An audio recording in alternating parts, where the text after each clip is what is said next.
précise avant de commencer la vidéo. Dans cette vidéo, on va aller très très loin. Vous étonnez pas si ça vous semble complètement baisé, mais bon, les mecs sur Reddit, ils sont très très chauds. Et je pense qu'ils sont aussi un peu baisés dans leur tête. Mais bon, n'oubliez pas le like et on est parti. Bon alors déjà, pour le 1er avril, Epic Games, qu'est-ce qu'ils ont fait? Ils ont juste modifié les grenades boogie et les grenades impulsives. Donc il me semble que les grenades boogie, on peut juste sauter plus haut. Et les grenades impulsives, on va plus loin avec. Et les mecs, ils se sont dit, franchement, c'est bizarre que Epic Games, ils aient fait que ça pour le 1er avril. Sachant qu'à chaque événement, ils font les trucs en grand et tout. Là, pour le 1er avril, ils ont juste modifié 2 grenades, ça y est. Franchement, ça leur paraît chelou, tu vois. Mais ils sont allés chercher du côté de Epic Games, du côté de du créateur d'Epic Games. Ils ont vu quoi? Ils ont vu que son premier projet, c'était en 1991. Son premier jeu quoi qu'il a créé. Et dans ce jeu, il y avait un easter egg comme quoi une comète s'abattait sur une ville. Donc, petit rapprochement, petite ressemblance avec l'histoire de Tilted qui est actuellement. Et en fait, le truc avec ce jeu justement qu'il avait créé, c'est que le fait qu'il y ait une comète qui s'abatte sur une ville, c'est un élément mais complètement décalé du jeu. Genre ça a aucun sens avec le jeu, ça a aucun rapport avec le jeu de base, tu vois. Donc c'est vraiment un easter egg. Et tu vois, ça match peut-être avec son jeu d'aujourd'hui, à savoir Fortnite. Ça peut être un rapport, on sait pas, peut-être que c'est complètement une coïncidence, tu vois. Mais bon, ça ferait beaucoup de coïncidences, tu vois. Surtout que vous allez voir ce qu'il y a encore après. Et voilà, dites-moi ce que vous en pensez de ce petit truc là. Et voilà, on continue. Ah oui, juste avant, je donne quand même les crédits au mec. Tout ce que je vous dis dans cette vidéo, c'est un mec qui a posté ça sur Reddit. Il s'appelle Alec15. Donc voilà, c'est juste pour le remercier, etc. Maintenant, on va revenir à la théorie du fait que la map de la Pologne ressemble à celle de Fortnite. Parce qu'il y a du nouveau en fait. On a remarqué d'autres trucs. Franchement, moi je trouve ça un peu flippant quand même. Mais je pense que c'est fait exprès parce que là vraiment il y a trop de coïncidences, vous allez voir. Bon, dans la vidéo d'avant, je vous ai montré que Tilted, elle était au même endroit que Poznan. Poznan c'est quoi? C'est une ville de Pologne où une comète s'est abattue il y a 5000 ans. Donc voilà, c'est pour ça on avait un peu, comment dire, on avait un peu des doutes, tu vois, des subsides, comment on dit. Bref, vous avez compris. Comme quoi Tilted va peut-être être victime de la comète parce qu'elle est au même endroit qu'une ville où une comète s'était abattue il y a 5000 ans. Mais il y a du nouveau, comme je vous ai dit, toujours en rapport Pologne-Fortnite. Et en fait, le créateur de Epic Games, pour un peu appuyer sur cette théorie que comme quoi la map de Fortnite, c'est la map de la Pologne. En fait, Epic Games, au tout début, ils ont coopéré avec une compagnie en fait polonaise. Mais vraiment, cette compagnie polonaise, c'était pas juste un partenaire comme ça. C'est vraiment une compagnie qui les a fait grandir de ouf. Ça a été un point clé dans leur réussite, etc. Donc voilà, je pense que c'est pour ça que la map de Fortnite, c'est la map de la Pologne.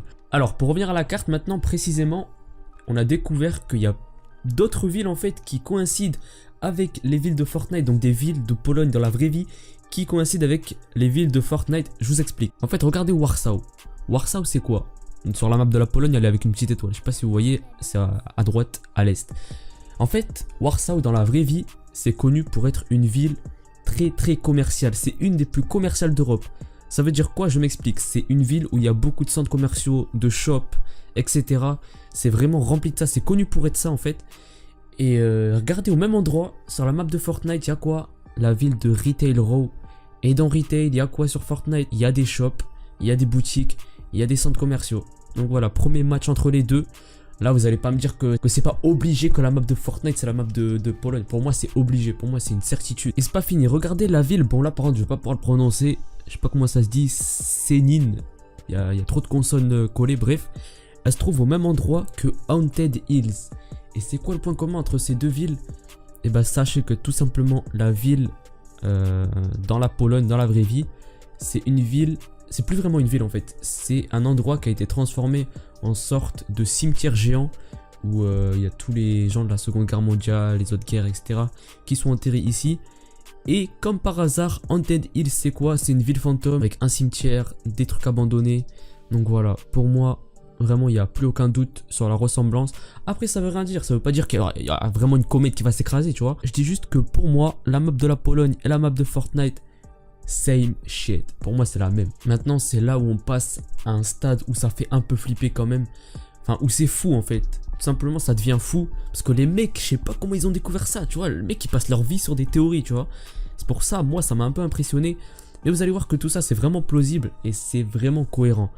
Donc pour ceux qui jouent sur PS4, sur Xbox ou même sur PC mais avec une manette, vous avez peut-être remarqué que votre manette elle vibre à certains endroits de la map. Mais on sait pas pourquoi, tu vois. Genre Epic Games ils ont rien dit à ce propos, mais les joueurs ils ont vraiment vu que leur manette elle vibre à certains endroits de la map. C'est pas aléatoirement, tu vois, c'est vraiment à certains endroits elle vibre. Pourquoi? Bah écoutez, je vais vous expliquer. Parce que les mecs sur Reddit ils ont aussi trouvé la provenance de tout ça. Enfin d'après eux, tu vois, c'est une théorie toujours. Mais vous allez voir qu'il y a vraiment des preuves, c'est appuyé, etc. Et franchement ça fait flipper. Donc voilà, il y a un mec sur Reddit, il s'est appuyé sur la question. C'est un spécialiste dans tout ce qui est... Enfin vous allez voir, je vais pas vous spoil qui c'est. Mais c'est un spécialiste de quelque chose. Et le mec, il a affirmé qu'il y a deux types de vibrations quand vous passez sur certains endroits de la map, pardon. Il y a des vibrations soft en fait, donc des petites vibrations, et il y a des grosses vibrations. Donc là vous allez me dire ouais mais c'est pas un spécialiste, tout le monde pourrait savoir ça, mais attendez de savoir. Et en fait ce mec il a essayé de traduire, attendez ça va loin, il a essayé de traduire ces vibrations, ces différentes vibrations en code Morse en fait, en Morse tout simplement. Pour ceux qui connaissent pas le Morse, allez voir sur Wikipédia, j'ai la flemme d'expliquer. Mais en gros le Morse ça se compose de petits, comment dire, de petits bips tu vois et de gros bips. Voilà, c'est pour ceux qui connaissent. Et en fait ce mec il a vraiment essayé de traduire les vibrations de la manette en Morse. Donc le mec il est vraiment allé loin tu vois. Mais attendez, c'est pas fini. Et voilà ce qu'il a eu, en fait il a eu ça. Là vous allez me dire pas trop compris, mais je vais vous montrer ce que ça veut dire en Morse. Donc en fait la première ligne c'est la vibration que la manette fait quand il fait jour tout simplement. Quand vous allez à certains endroits et qu'il fait jour. Parce qu'en fait suivant le temps les vibrations elles changent. Donc voilà, moi ça m'étonnerait que ce soit un bug franchement. Je pense que c'est vraiment un truc que Epic Games ils ont fait pour laisser les joueurs cogiter. Et là le mec il est en train de tout niquer, il est en train de tout découvrir. Donc je vais vous montrer. Donc voilà, la première ligne c'est la vibration que la manette fait quand il fait jour. La deuxième c'est quand il fait nuit. La troisième c'est quand vous êtes dans la tempête en fait et que vous allez dans certains endroits. Et la quatrième c'est quand vous êtes en l'air. Quand vous êtes, vous savez, sur votre parapluie, parachute, etc. Donc voilà, ce que ça fait en Morse. Et le mec... Ensuite, du coup, il a essayé de traduire le Morse en lettres, donc en lettres pour qu'on comprenne tous. Et regardez ce qu'il a trouvé. En traduisant ça, il a trouvé SOS D5418. Et c'est vraiment la traduction du code Morse. Même vous pouvez vérifier si vous voulez. Vous allez voir que c'est un truc de ouf. C'est pas lui qui a inventé, c'est pas lui qui mytho, c'est vraiment Epic Games. Ils ont vraiment foutu ça et ils nous ont laissé cogiter. Et voilà ce qu'on trouve, tu vois. Et donc ce code, qu'est-ce qu'il dit en gros? Voilà, SOS, vous connaissez, c'est très explicite. En gros, c'est un signal de détresse. Donc peut-être un signal de détresse venant de Tilted, on peut supposer ça, tu vois. En gros, SOS, j'ai besoin d'aide, venez vite. Donc voilà, peut-être ça vient de Tilted. D5, qu'est-ce que ça veut dire? Eh ben écoutez, c'est là où ça devient vraiment... Pour moi, ça se certifie de plus en plus. Ouvrez la map de Fortnite et regardez l'endroit où il y a D5, comme la bataille navale. Regardez, D5, c'est tout simplement la zone où se trouve Tilted Tower. Donc voilà ce que le code Morse il dit. Et attendez, il y a un dernier code dans le code Morse. Et c'est là où je pense que la date est révélée. En fait 418 je pense que c'est la date. Parce qu'en fait les Américains ou les Anglais je sais plus, les deux, eux ils inversent le mois et le jour quand ils donnent la date. Tu vois par exemple 30 janvier ils vont dire 1-30 tu vois. Et en fait là du coup si on regarde, si on inverse, bah, ça fait 18 avril. Donc personnellement je pense que le 18 avril il va se passer un truc sur Fortnite. Restez branchés, n'oubliez pas le 18 avril de regarder et pensez à moi si ça s'avère vrai tu vois. Pensez surtout au mec qu'il a trouvé sur Reddit parce que lui c'est vraiment le boss de ouf. Et puis voilà. Après voilà, c'est des théories à prendre avec des pincettes tu vois, c'est pas sûr à 100%. Mais si c'est faux en tout cas, Epic Games ils nous auront bien fait cogiter, ils nous auront bien fait réfléchir. Et ils nous auront bien fait tourner en rond surtout. Mais voilà c'est cool tu vois qu'il y ait des petites énigmes et tout à résoudre comme ça. Et Epic Games ils disent rien en plus tu vois. Genre ils nous laissent réfléchir et tout. Et franchement je trouve ça cool. Mais voilà, quand vous mettez toutes ces choses bout à bout, toutes ces choses qu'on a vu dans la vidéo, le fait que dans le premier jeu du créateur de Epic Games, il y ait justement cette easter egg comme quoi une comète s'écraserait dans une ville, etc. Le code Morse, je sais plus ce qu'on a vu dans la vidéo mais on a vu beaucoup de trucs. Enfin bref, tout ça mis bout à bout, si c'est pas volontaire de la part d'Epic Games, c'est vraiment que c'est une coïncidence de ouf. Mais bon. Mais franchement, si tout ça s'avère vrai, Epic Games pour moi serait vraiment les boss parce que faire un truc comme ça, le faire de manière super abstraite et qu'ensuite ça se déroule vraiment dans le jeu, franchement ça serait ouf. avouez. Dites votre avis dans les commentaires, est-ce que vous y croyez? Est-ce que ceux qui y croyaient pas avant à ma première vidéo, maintenant avec tout ce qui se passe, toutes les théories nouvelles, etc. Est-ce que maintenant vous commencez à y croire ou pas? Dites-moi dans les commentaires. Voilà, on peut vraiment imaginer un background après l'arrivée de la comète. Dites aussi dans les commentaires vos idées de background, qu'est-ce qui se passera après, est-ce que ce sera un monde post-apocalyptique, etc. Ça se transformera un peu en code zombie, etc.